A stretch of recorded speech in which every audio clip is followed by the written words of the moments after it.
What's up, you guys? This is Devin from Century Effects Studios, and we're back with another video. Today we're going to be talking about the newly announced Sony A9. Now, let's start off with this video by letting you know that I'm not sponsored by Sony, but this is an exciting camera, and I want you guys to hear about it.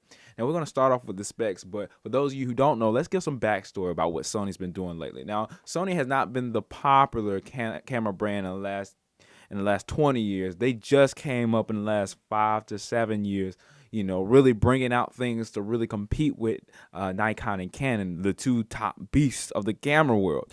Now, what Sony has done is they've realized that Canon and Nikon, they're like steamboats, like Tony Northrup would make it. He said that these hardware companies like Canon and Nikon, they're hard to change. They get stuck in their ways, and there's so much to do to get them to change the entire direction. But when Sony came on the market, Sony was already sort of innovating, but they weren't catching eyes until they started to put full-frame sensors in their mirrorless bodies. And this is really what got people to look at Sony as a contender, as a professional camera brand that everybody can go to. With that being said, when Nikon and Canon found this out and started looking at their, I'm pretty sure they're looking at their mirrorless full frame bodies as top contenders, because if Sony's not number one right now, they're in the top three. You see what I'm saying? So with that being said, they started looking at them and they tried to innovate, but not as much, because like I said, these companies can't move as fast as Sony, and Sony's been farting out a camera every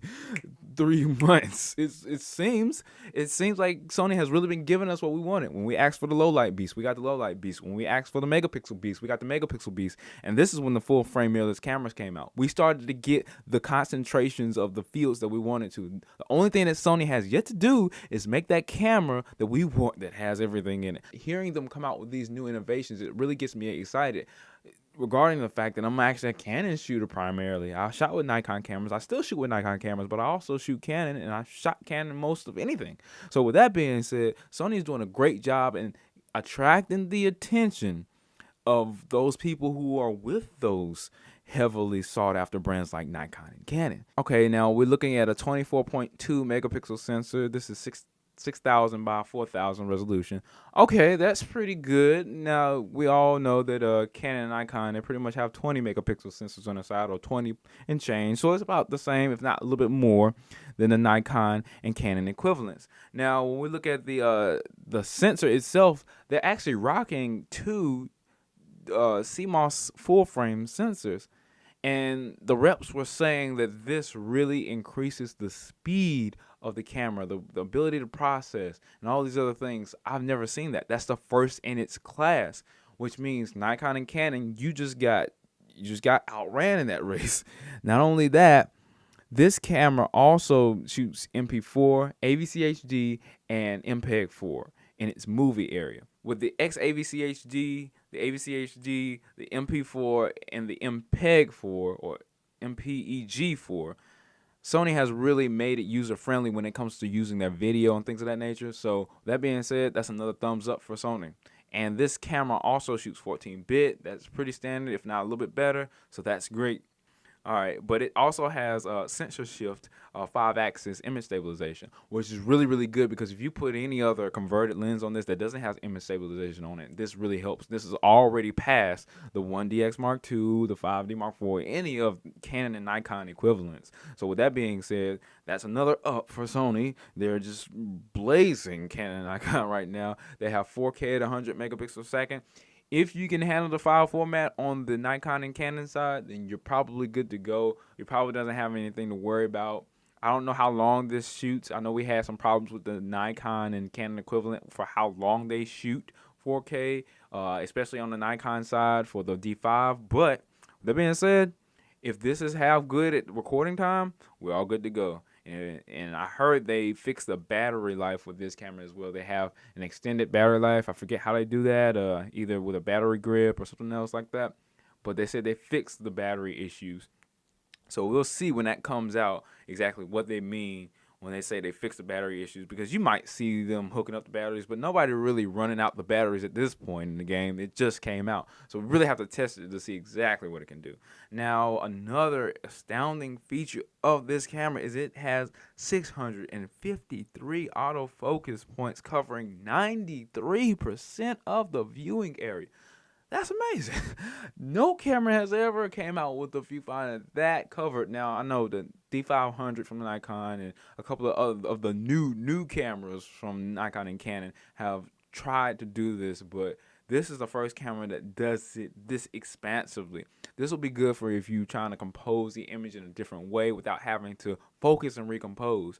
That means when you're taking an image and you lock focus, you don't have to move the camera to focus on what you want to focus. Now, considering if these are contrast or multi-contrast detection points, will it focus good? We don't know yet. A lot of people said it's good based off of them going to the little conference that Sony had, but we're going to figure it out.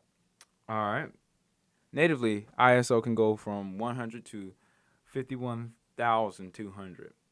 Yeah, that's not saying a lot to me. I know that Sony has a good backing when it comes to low light performance with the A7S Mark II and the A7R Mark II. Excuse me, these camera names are really running into each other, but yeah, exactly. It should be good. I highly doubt that this is not going to be class leading low light performance with the ISO like that. All right, and with that being said, the last and biggest feature that I really want to go over with you guys is the 20 frames a second. Not only are we going to have 20 frames a second, we're also going to have no blackouts. And we're also going to have 362 of those JPEGs coming straight out of the camera, no buffer time. We're also going to have about 250 raw shots, no buffer time. You can go to the menu doesn't get locked up because it's buffering. Bang. We're not focused on a petty rivalry. We're actually focused on improving ourselves as a brand. And bang. This is one of the biggest features of this camera. Now, with that being said, you got the 24.2 megapixel. Yeah, that's good, but we have cameras that can do that now. We have cameras that can do 4K. We have cameras that do have fast processors in them. We have image stabilization, but Sony kind of edges out on that. All in all, this 20 frames a second, being able to shoot that many pictures is groundbreaking. Why? Because this is not only close to video, if not the closest camera that can shoot stills close to video.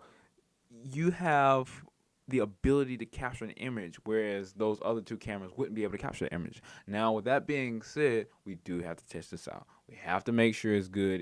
It's easy to get hyped over specs, but with that being said, Sony is doing an awesome job, guys. You really need to look out for Sony. They're coming up in the game. It's fun to see a DSLR at your wedding because you feel like you got a professional photographer, but these smaller cameras are really bringing the heat. Sony's really bringing the heat, and they're not playing with Nikon. They're not playing with Canon because Nikon and Canon just really can't compete right now. They can't. There's nothing they can do. I hate to agree with Jason Lanier because he is a Sony artisan of imagery, and it's hard not to, he's sponsored, and it's hard to go with somebody's sponsor, but he's right. Jason is right. I mean, it's hard not to agree with him because Sony and Nikon, Canon and Nikon, even though they have good stuff and you can still use it, they're going to be around for a little while. But as far as, contemporary and, being the new thing on the block, that's what it is today. It's like Facebook, Twitter, Instagram, whatever you're using social media wise. Sony is the new social media because they are innovating, they're changing, they're doing things that we want to see. And with that being said, guys, my name is Devin from Century FX Studios, and stay tuned for the next video.